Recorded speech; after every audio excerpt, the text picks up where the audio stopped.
So people have been asking not just about modes and scales, but also about progressions. And we can put this together. Now, if you're watching on Instagram, this will go really well with the last class where I was talking about, or the last video, where I was talking about the pentatonics. And what I love about the minor pentatonic is anytime you have a progression that starts with a minor chord, you can always play the minor pentatonic, right? It doesn't matter which one of the minor chords that is, which is what we're going to get into next. All right, if that numerically, okay.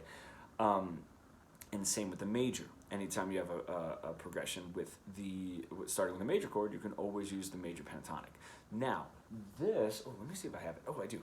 Because this was like a lesson I was just doing with somebody over Skype, is if you take something like this, all right, and you guys can take a screenshot of it and then maybe take notes and like have it written down. But this is what we have. I know it's sloppy.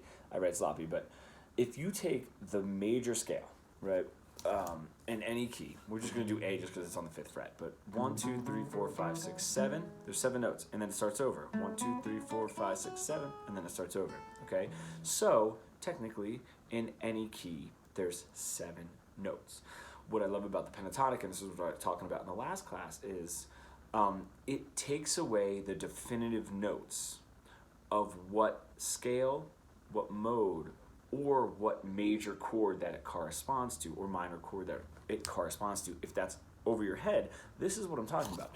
Each one of those 7 notes in the major scale can be, we can build a chord off of that, okay? And when we do, right, because we're in major, so the one note, the first note of the major scale, right, is going to be a major chord. Okay, so in A, we have the first note in that scale is A, and an A major if we want to build a chord off of that note. The second note will be B. The second is a minor. So if we play the second chord, which is the chord built off of the second note of the scale, it's going to be minor. Okay? The third note, same thing, minor. That would be, in this instance, that would be C sharp. The letters, I don't really, I'm going to actually stop saying the letters because they aren't as important as the numeric system, especially for us guitar players, because we can move that around the neck as we please. Okay? The 4 chord. If I build a chord off of the 4th note of the scale, it's major. Same with the 5 is major. The 6 is minor. And then the 7 is minor flat 5 or half diminished, however you want to say that. That is not quite used as often, you know what I mean? So that is how we come up with progressions in a certain key. So if I were to just go straight up that key in A, 2, 3, 4, 5, 6, 7, right? I would just build each one of those chords. So 1 was major, 2 was minor, so I'm on my second note now. Then 3, or I could play it here. It's the same note right here. 3 is minor. Okay. 4, 1, 2, 3, 4. That's my 4th note. 4 chord will be major. 1, 2, 3, 4. My 5th note, so my 5th chord will be major. 1, 2, 3, 4, 5, and then this is 6 down here, like 1, 2, 3, 4, 5, 6. But I tend to do, obviously, the 6 up that way, a whole step away from the 5 will be minor. And then my 7 will be half diminished, back to A. So that is where it's coming from. If I were to go straight up from the 1 chord to the 7 chord, right? Or 1 chord to the 7 chord and back down. So now you can pick and choose, all right? So now, if you look, one of the most popular progressions is this, if I even play it.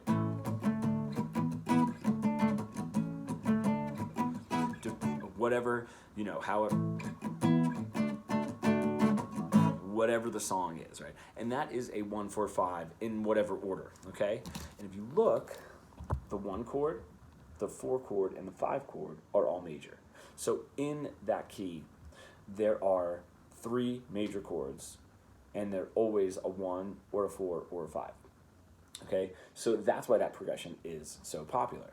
Now, what I love about the major pentatonic is if we start building scales now off of, so now we went from just playing the notes, 1, 2, 3, 4, 5, 6, 7, to building chords off of each one of those notes. 1, 2, 3, 4, 5, 6, 7, and we're not really going to focus too much on 7 for right now. we can actually build a scale off of each one of those chords in each one of those notes. So each note has its own scale. Now I want you to just try to understand this. This video is going to take a little bit of like rewinding and getting. The notes don't actually change. Okay, so what I mean by that is A, B, C sharp, D, E, F sharp, G sharp, and then back to A. Okay, or 1, 2, 3, 4, 5, 6, 7. What I mean by the notes don't change is if we go, that is the major scale built off of the first note of the major scale with a major chord, the chord built off of the first note of the major scale, okay? Those are all the notes, 1, 2, 3, 4, 5, 6, 7. If I do the same thing on this 2 chord, so if I just take the 2 now, all right? Second note of the major scale, I use my chord chart right here. 2 is minor. Cool, so now I have B minor. If I were to build the scale off of that, am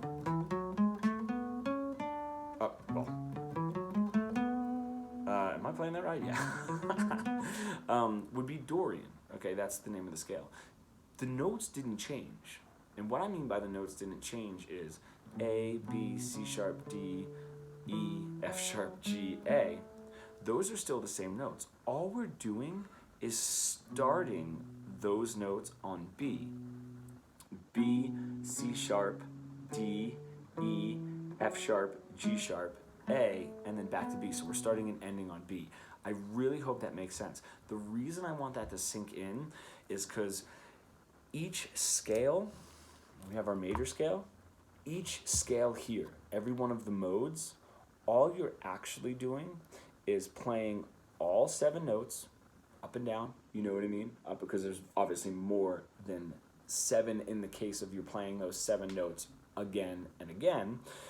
All you're doing is starting on the second note and ending on the second note, all right? And that makes a little bit more sense because if I were to play that B minor and make it a progression that says, oh, this is a B minor, but it's obviously the 2 chord, so I'm going to use my second mode, all right?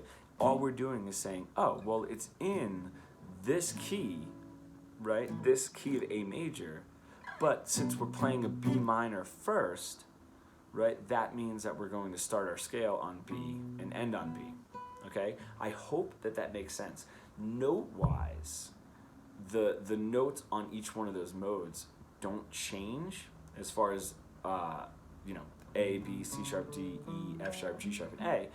Those don't change. It just starts on whichever one of these we decide to build our chord progression on. Now, going back to the pentatonic again, what I like about the pentatonic is if I have that B minor, right, the pentatonic will work no matter what that minor chord is. Is it a 2 chord? It was in this instance, you know, in this key. But if I change it, right, and I say like, all right, so we have a B minor, right? If I move to C sharp minor, okay, so now I'm playing the 3rd. Kind of doing like the 3rd, 2, 3, 1. If I do that progression, the minor pentatonic is going to work over that C sharp minor, right? And it's going to work just as well as if I did 2 to 1. That pentatonic is going to fit right over that B minor. It's taking the notes away that you know specifically if that first minor chord is a 2, a 3, or a 6. It's taking those notes away so that it fits over any one of those minor chords. Same with the major pentatonic. Will fit over any one of those major chords. Because if I come in, and this is why it's so great, because you might be a little confused. If I have something that's D to A, G, D to A, G, all right? That is my 1 chord, that D. But if you don't really know that, you can use your D major pentatonic to play over it. If you're not sure if it's the 1 chord, or if it's the 4 chord, or if it's the 5 chord, right? So that's why the pentatonic becomes so awesome as the bones to your scale. And then once you start understanding like, oh, it's the 4 chord, okay, so then I'm going to add the extra notes in there, okay? And there's only 2 notes. I mean, it repeats over and over, but so the pentatonic, pent 5 notes, right? And then our major scale has 7. So any one of the modes is a 7-note scale. Again, guys, this might be a lot of information, so you can kind of always scroll back and kind of get through it. So now, what we have here to figure out what a progression is it's going to be a little bit easier if the chords are right next to each other. And what I mean by right next to each other is when I did this, B minor to A major, right? Those chords are right next to each other, right? If I did this progression, I'm staying in A major now, A major, D, E, A major, D. That was my 1, 4, and 5. But sometimes going from a 1 to a 4 is a little bit difficult right now to recognize that big of a jump. But it's easy to recognize a B minor to an A major. That I had as, well, the first chord's a minor, so it's got to be either a 2, a 3, or a 6, right? So in this case, it was 2, and then I went back a whole step to the 1. Okay, so that was the chord behind it, because I went down from B minor to A major. So I went from a 2 chord down. It couldn't be a 1 chord, so if you can go through each one of those. B couldn't be the 1 chord because it was minor, so it can't be, right? Could it be a 2 chord? Yes. Then the next chord behind it was a whole step behind, was major. Okay, that works. Could it be a 3 chord? I don't know. It was minor, so that works. But when I went back to the A major, it would be that would be the 2 chord, which is minor, so that doesn't work. Can't be a 4 because it's minor. Can't be a 5 because the B was minor. Could it be a 6? All right, minor, and then I went back a whole step. Whoop. Okay, oh, that actually does work. So in that progression, it could be a 2 to a 1 or a 6 to a 5, right? I hope that makes sense. I hope it's starting to make sense, right? If I take another progression, if I do this, now I'm gonna kind of like change keys a little bit. If I do like D to C, okay, cool. They're right next to each other. They're a whole step apart.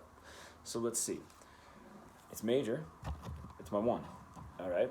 If I go back to the chord behind it, which is a 7, is only a half step away. So that doesn't work because I went a whole step down to a C, right? I went from D down to a C. It's a whole step. So it can't be a 1 to a 7. So that doesn't work. Is it a 2 chord? Is that D 2 chord? Nope, because it's D major. So it can't be a 2. It can't be a 3. Is it a 4 chord? D major, and then I went back a whole step. That doesn't work. Because a 4 back to a 3 is only a half step, right? So if you do this count, 1, 2, 3, 4 are half step apart. And then 4, 5, 6, 7 back to the root note to the 1 is also only a half step apart. Okay, so that doesn't work. Is it a 5 chord? I have my 5. I went back a whole step to a C. So, and both were major. Yes, I found it. You know, that's how you start building a little bit more and a little bit more, saying, all right, we're starting this progression on a minor. And then all you have to do is look at all the minors. Okay, so this could be a 2, a 3, or a 6. Look at your next chord and see if it fits, where it fits into this, you know, so you can kind of like deduct. And if we have, once you guys start learning the next step of this, you guys might want to go back and review some of that, but the next step of this is now, if I do make bigger leaps than just right next to each other.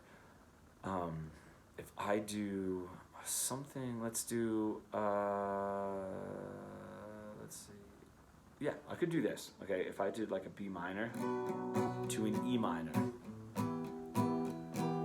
Okay, now I have, if you guys look at this positioning, right? That's a 4, okay? So what you can start doing is, even though this is minor, just to figure out is if this is like a 4th away, you can play your major scale 1, 2, 3, 4 to figure it out. Okay, like, okay, so that chord to that chord is a 4th apart, and they're both minor. Okay, so they're not right next to each other. We now have to look, and how we're going to do this is, okay, so it's minor, so it can't be our 1, right? Is it our 2? This is how you do it. It's a 4th away. 1, 2, 3, 4 is 5. And our fourth chord, this is where it starts getting a little crazy because you're talking about two different numbers. A fourth away from a 2 is a fifth chord, but my second chord in that progression was minor, so that wouldn't work. Is it a 3? A 1, 2, 3, fourth away is a 6. It's minor, so it could be a 3. Now it can't be a 4. It can't be a 5, right? Because they're both minor, or I'm sorry, they're both major, and this chord is a minor. Could it be a 6? If I do 1, 2, 3, fourth away is minor, so it could be a 6. So in that progression, B minor to E minor could be a 6 to a 2, or it could be a 3 to a 6. All right. So and this is going to take some time to start recognizing. Once you recognize those progressions, then we can start establishing the right mode to use. I don't want to get into that right now, but it corresponds with just like this. So if I played that, and you were like, okay, that's a 3 to a 6, we would use our third mode in that progression. The minor pentatonic works. Just like I said, minor pentatonic works over every minor. But that's how you start to develop, and you'll start seeing some of these patterns in whatever song you're playing. You know, like what key is that in? Right, if you're playing that, you're like, oh, what progression is that? Right, it's a 1. And then if I play that major scale, 1, 2, 3, 4, 1 to a 5, 5 to a 6, 6, 5, down to a 4, right? You'll start being able to put these progressions together in whatever it is that you're playing. And that's really the point, too, to improvisational and lead guitar playing as well, is if somebody throws a progression out, knowing exactly what scale, not just the pentatonic, to play over each one of these. And this also gets beneficial for bass players and for even rhythm guitar players, because if you have, let's see, like for a bass player, might want to do like, right, over whatever, you know, that kind of a bass line didn't really fit over those chords, but doing those runs down to the next chord, you're going to want to know exactly what each one of those notes are so that you're playing within that key. That's why this is such an important lesson. So this was a long video. Keep going back, reviewing it, and seeing if this starts to make sense, and ask any questions you guys want, especially in the comments are going to be easier for me to get notified of. Sometimes the messages don't really go through, but especially for something like this. This is very intense. This particular lesson worked for one person. There might be a piece of information that you guys don't know, that would make it easier for me to teach in a different way. So that's why I want to hear from you guys. I hope that helped. Thanks, guys.